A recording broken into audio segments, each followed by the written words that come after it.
Hey everybody.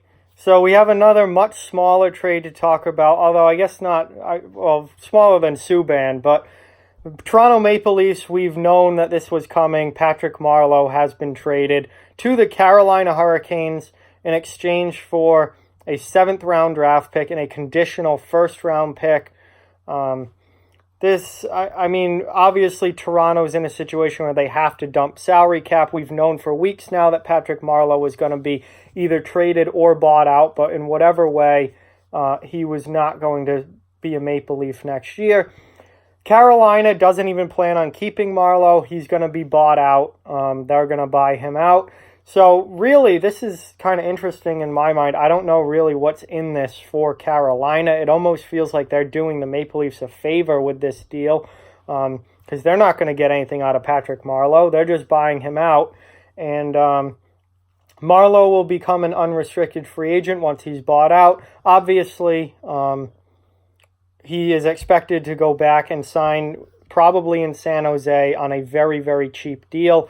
Certainly a lot less than what he's making right now. He's just not worth, $6 million anymore. At his age, he's going to probably sign a very cheap deal to go back to San Jose. He's made it very clear he wants to go back out west and play back on the west coast. That's home for him. And obviously at, pushing 40 years old, that's certainly understandable that he wants to go home where his spent most of his life now, or at least most of his adult life playing hockey with the Sharks.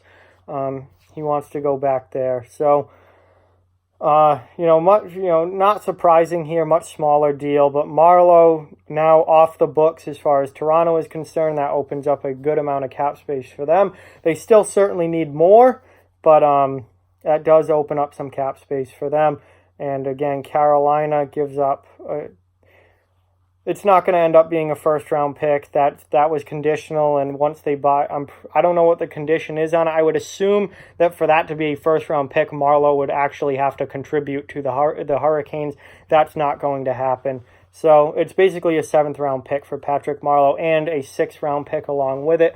Again, these late draft picks really don't mean a whole lot.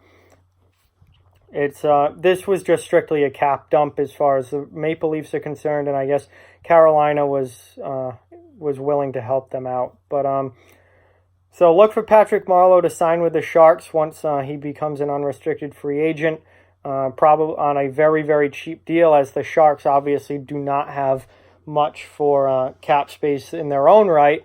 I mean, we're going to be talking a very cheap deal here if Marleau does go back to San Jose.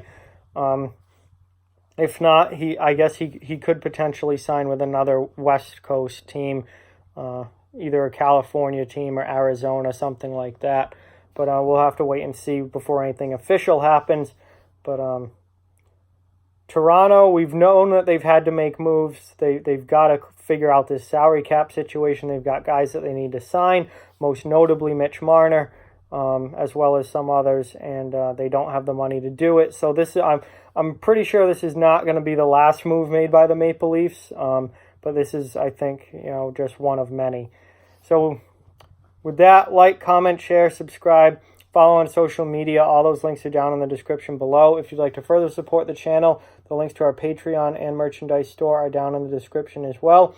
Keep spreading the word about this channel. Let's keep this thing growing. We are on our road to 1,000 subscribers, so please help get us there if you can. Thank you so much for watching. I hope you enjoyed the video, and I'll talk to you guys soon.